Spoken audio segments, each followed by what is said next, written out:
हरिओम. भगवद्गीता बोध. योगदास श्री जयगणेश जोशी यांनी केलेले निरूपण. अध्याय 3. कर्मयोग.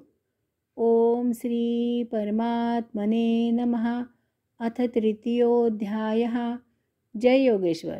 परम आत्म्याला नमस्कार. अध्याय 3. श्लोक क्रमांक 34.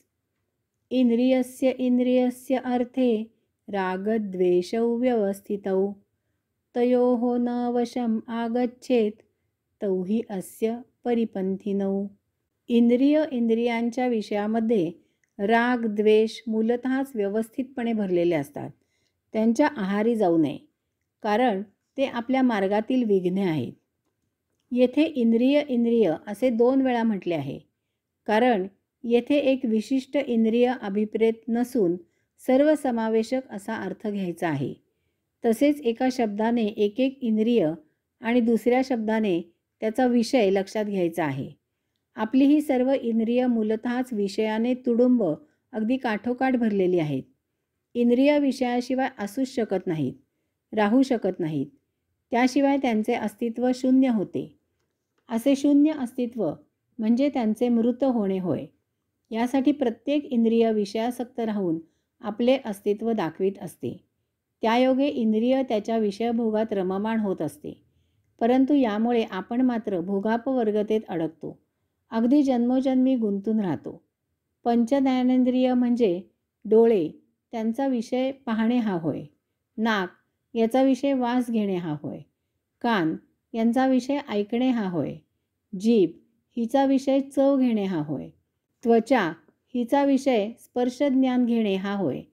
पंचकर्मेंद्रिय म्हणजे 2 हात, यांचा विषय देणे घेणे हा होय.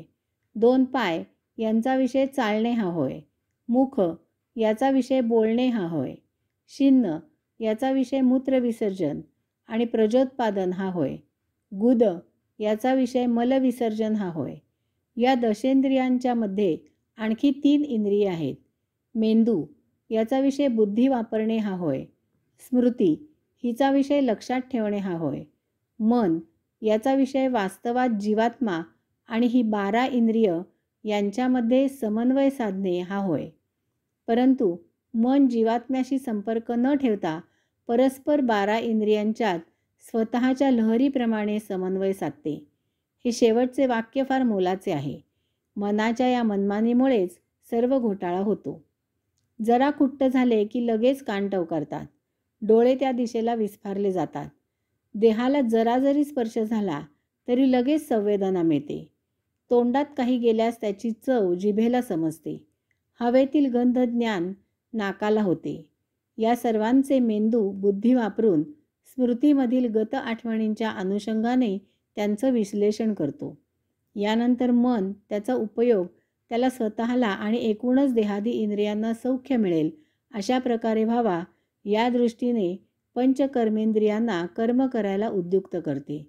येथे मनाकडून जीवात्मा आणि त्यामुळे अंतरात्म्याकडून मिळणाऱ्या सत्प्रेरणा यांचा विचार केला जात नाही. मनाच्या या मनमानीमुळेच सर्व घोटाळा होतो. हा घोटाळा होण्याचे कारण म्हणजे इंद्रियांचे विषय नेहमीच द्वैर्थी असतात. तेथे द्वैत असते. सारे जीवन द्वैर्थाने द्वंद्वाने भरलेले आहे. याशिवाय जीवन असूच शकत नाही. जीवन एकसुरी असत नाही. तसे असते तर मग काही प्रश्न निर्माण झाला नसता. परंतु तसे होत नाही. आपले मूल परीक्षा उत्तीर्ण झाले की आपल्याला आनंद होतो. परंतु याचा अर्थ शेजाऱ्याला त्याचा आनंद होईलच असे नाही. विषय परीक्षा उत्तीर्ण होणे हा एकच आहे. मूल तेच आहे. परंतु यामुळे शेजाऱ्याला असूया द्वेष मत्सर होऊ शकतो. गुन्हेगाराला शिक्षा झाल्यावर फिर्यादीला न्याय मिळाल्याचा आनंद होतो. परंतु त्या गुन्हेगाराला अन्याय झाल्यासारखे वाटते. मंदिरात गेल्यावर श्रद्धा निर्माण होणाऱ्याला मशिदीत ती श्रद्धा निर्माण होईलच असे नाही. तो अश्रद्ध राहील. समोर गवई गात आहे. ते गाणे ऐकणाऱ्या प्रत्येकाला त्यामुळे आनंद होईलच असे नाही. काही जण कंटाळतील. पुलंचं पुस्तक वाचून प्रत्येकाला गुदगुल्या होतीलच असे नाही. काही जण कंटाळतील. आता यात कोण चूक आणि कोण बरोबर हे ठरवणे फार कठीण आहे.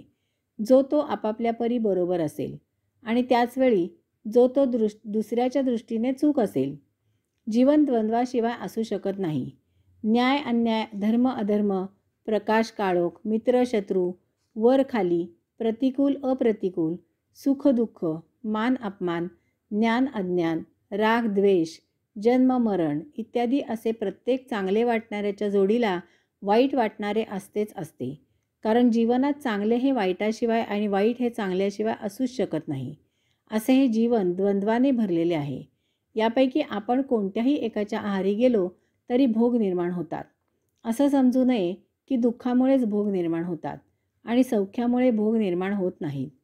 दुःखाचे भोग असह्य असतात आणि सौख्याचे भोग सहन करण्यासारखे असतात इतकेच. परंतु या दोन्हीमुळे मुक्ती प्राप्त होत नाही. मुक्तीचा मार्ग नरक आणि मग स्वर्ग आणि मग मुक्ती असा नसतो. नरक किंवा स्वर्ग यामधून मृत्यूलोकी यावे लागते. भोग संपुष्टात यावे लागतात. मग मुक्ती प्राप्त होते. नरकासारखे स्वर्गातही भोग उपभोगूनच संपावे लागतात. स्वर्गातील भोग सौख्य देणारे असल्यामुळे त्यांची चटक लागते. ते परत परत मिळवावेसे वाटतात. या हव्यासापायी नवीन भोग निर्माण होतात. त्यामुळे मुक्ती दूर राहते. नरकात भोग असह्य असतात. ते संपवून मग भोगांची इच्छाच राहत नाही. तेथून मुक्तीचा मार्ग जवळ होतो. याचप्रमाणे सौख्यातील भोग सुसह्य असतात. ते मोठे मोहक असतात. त्यामुळे त्या भोगांची चटक लागते आणि ते परत परत मिळवण्याच्या नादात नवीन भोग निर्माण होतात. परंतु दुःखातील भोग असह्य असतात. ते केव्हा एकदा भोगून संपतात असे होते. तसे ते भोग दुःख उपभोगून संपावे. त्यामुळे दुःखाचे भोग उपभोगताना नवीन भोग निर्माण होत नाहीत. यातूनच मुक्तीचा मार्ग जवळ येतो. याच कारणास्तव माता कुंतीने भगवंत श्रींजवळ दुःख मागून घेतले होते.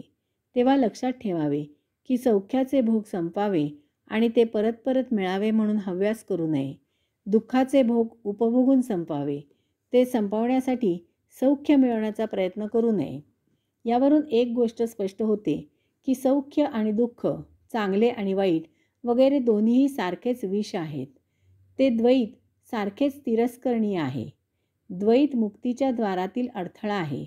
यामुळे येथे भगवंत श्री सांगत आहेत की या दोन्हींचीही संगत नको रे बाप्पा.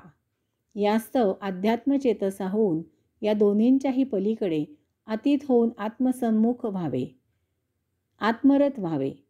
त्यायोगे या दोन्हींमध्ये या संसारी राहून साक्षी भावनेने आपले जीवन कर्मयोगी होऊन व्यतीत करावे. तोच मुक्तीचा मार्ग आहे. हरिओम.